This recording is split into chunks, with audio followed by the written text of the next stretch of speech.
Welcome back to The Explainer. Today, we're unpacking a genuinely fascinating excerpt from an ancient text.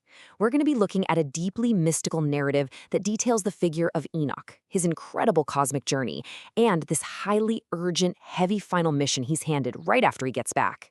Let's explore exactly how this ancient narrative structures its universe, its view of humanity, and its whole concept of ultimate justice. So let's just dive right in by asking the big question that kicks off this entire sequence of events.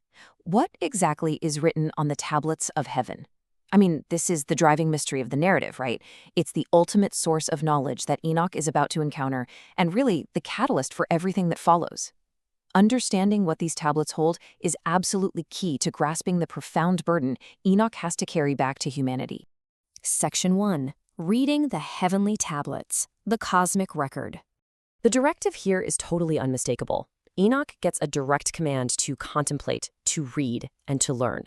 He isn't just taking a quick glance at some celestial artifact. He's being ordered to deeply absorb this immense otherworldly knowledge.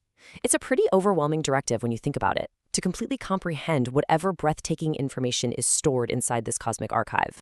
Well, what exactly did he read? We can define these tablets of heaven as essentially the ultimate cheat sheet of the universe.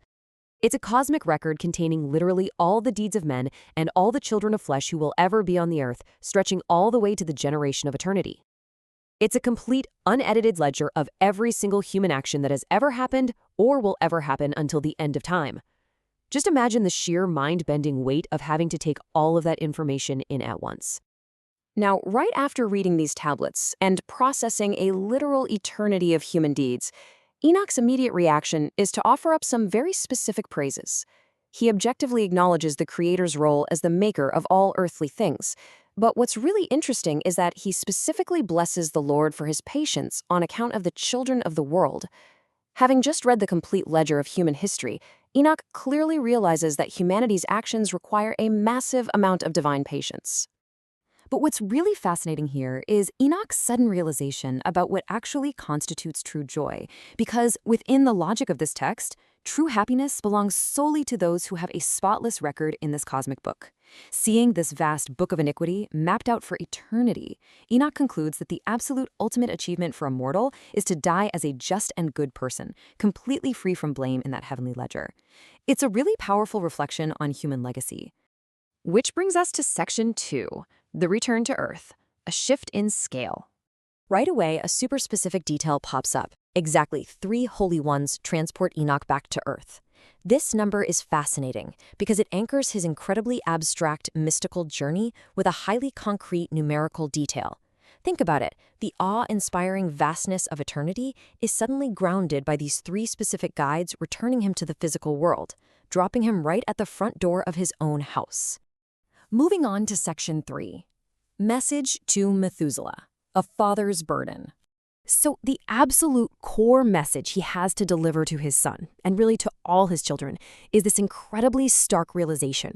No flesh is just before the Lord, for he has created them. This is a profound philosophical statement about the inherent flaw of being a created mortal being. The very nature of being flesh, of being created rather than being the creator, means that true perfect justice is just inherently out of reach for humanity on its own. And here's the thing, he doesn't have forever to deliver this heavy news.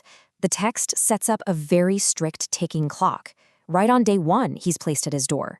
Then he gets exactly 1 year to be strengthened, to stay with his children, to teach them, to write for them, and to testify. Because by the 2nd year, it's stated he'll be lifted up out of their midst.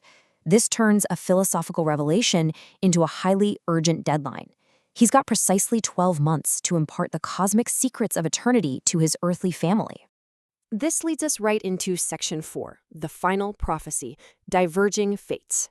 As Enoch is told to let his heart be strong, he's given this intense vision of 2 entirely diverging, absolute paths.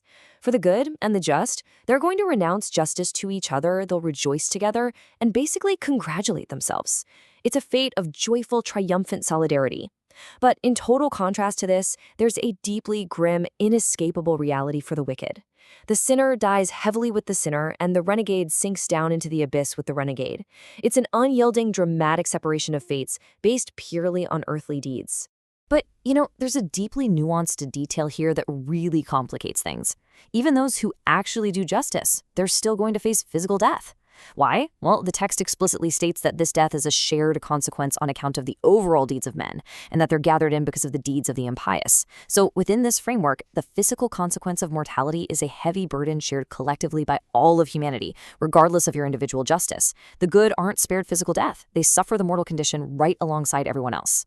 The whole excerpt finally resolves with these 3 steps, bringing the emissary's journey totally full circle. The holy ones complete their heavy conversation. Enoch physically goes to his people to kick off his 1-year mission, and notably, even after learning about the inescapable shared death of humanity and the immense burden of the impious, he wraps up the sequence by continually blessing the Lord of the worlds. He's forever changed by his otherworldly knowledge, but completely resolute in his final earthly mission. To wrap up this explainer, I want to leave you with a rather provocative question that this mystical text practically begs us to ponder. We learned early on that Enoch celebrated the man with no book of iniquity written against him. Yet he was explicitly commanded to tell his kids that no flesh is just, simply by the nature of being created. So how do we reconcile those 2 truths? How does a mortal, inherently flawed by creation, manage to avoid the book of iniquity? It's this brilliant tension between human nature and cosmic justice that makes this ancient narrative so completely captivating. Thanks for joining me for this explainer, and I'll catch you on the next one.